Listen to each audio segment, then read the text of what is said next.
Halo Bapak Ibu Saudara yang sangat dikasihi Tuhan, apa kabarnya?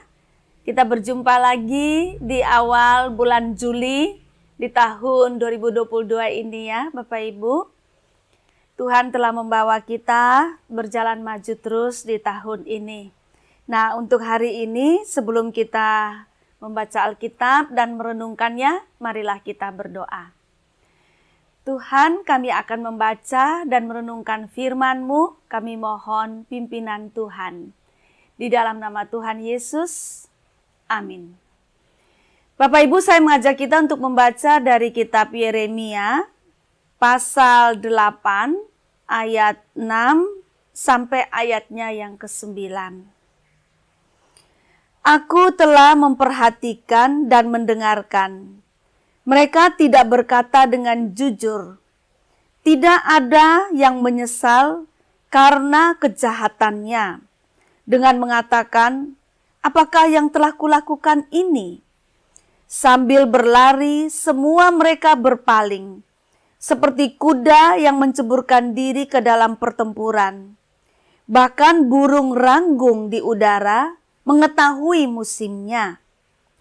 Burung tekukur, burung layang-layang dan burung bangau berpegang pada waktu kembalinya. Tetapi umatku tidak mengetahui hukum Tuhan. Bagaimanakah kamu berani berkata, kami bijaksana dan kami mempunyai Taurat Tuhan? Sesungguhnya pena palsu penyurat sudah membuatnya menjadi bohong. Orang-orang bijaksana akan menjadi malu, akan terkejut dan tertangkap.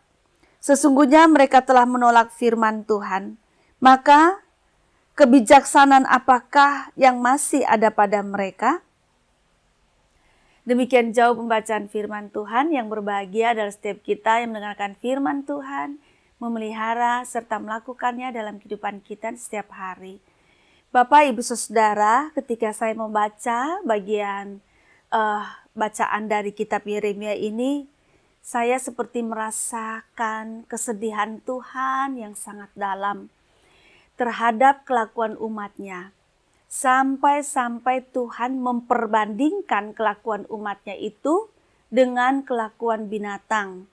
Dalam hal ini burung. Ya Bapak Ibu, di dalam ayat 7 dikatakan begini, bahkan burung ranggung di udara mengetahui musimnya. Saya ngecek ya, ternyata burung ranggung itu oleh bangsa Israel dipandang sebagai burung yang haram. Burung yang haram ini berarti tidak boleh dimakan atau juga dipandang rendah. Tapi burung ranggung ini Bapak Ibu, dia sejenis burung bangau. Tingginya itu sekitar 1,2, sedangkan lebar sayapnya itu 2,1. Nah, berarti cukup besar ya sayapnya itu.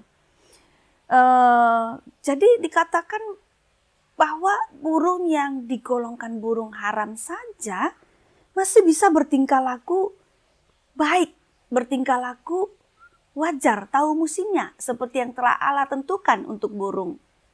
Tetapi umat Tuhan ternyata tidak Bapak Ibu.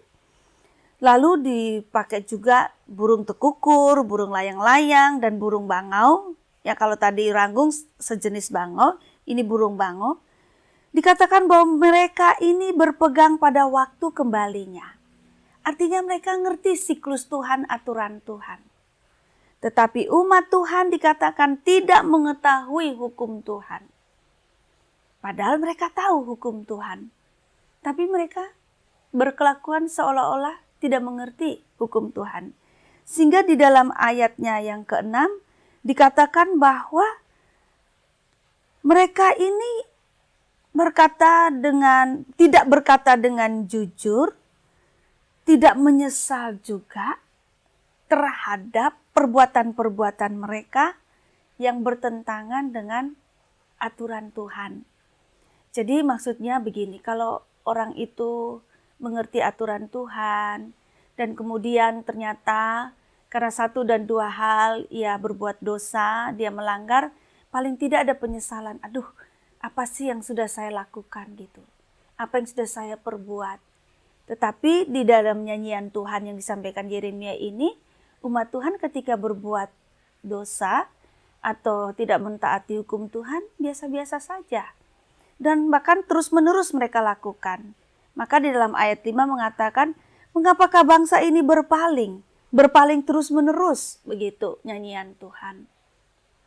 Nah, Bapak Ibu Saudara yang sangat dikasihi Tuhan, saya kira firman ini ingin menyampaikan satu hal yang sederhana, tetapi sangat urgent, sangat penting, dan juga mendesak Bapak Ibu.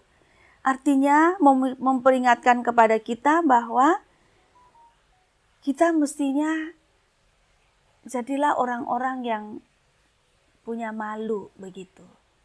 Punya malu. Orang-orang bijaksana akan menjadi malu. Ya, akan terkejut dan tertangkap. Artinya kalau kita itu buat salah, buat dosa, ya kita baik kalau kita masih punya rasa malu. Makanya saya beri tema jadilah malu. Supaya kita memperbaiki perbuatan kita yang tidak cocok dengan aturan Tuhan itu. Malu pada Tuhan pertama-tama. Malu pada diri sendiri dan malu pada sesama. Saya sangat setuju Bapak Ibu dengan firman Tuhan yang mengatakan nama baik adalah penting. Nama baik itu berharga. Ya, kalau kita menyadari bahwa nama baik itu berharga, maka kita akan berjuang untuk menjaganya. Mari Bapak Ibu Saudara, Tuhan sih sebetulnya sangat baik. Ia sadar bahwa kita kadang-kadang bisa jatuh. Tetapi ketika kita jatuh atau kita terlanjur buat salah, terlanjur buat dosa, kita mau menyesal, kita mau punya rasa malu, dan kita memperbaiki diri, meninggalkan perbuatan-perbuatan yang membuat kita jadi malu itu. Kiranya Tuhan menolong kita semua. Amin. Mari kita berdoa. Tuhan, kuatkan kami untuk berani memeriksa kehidupan kami. Dan jikalau kami menemukan ternyata kehidupan kami tidak cocok dengan Tuhan, biarlah kami menjadi malu dan kami meninggalkan perbuatan-perbuatan kami yang tidak cocok dengan Tuhan itu, dan kemudian kami memperbaiki kehidupan kami. Terima kasih, dalam nama Tuhan Yesus kami berdoa. Amin.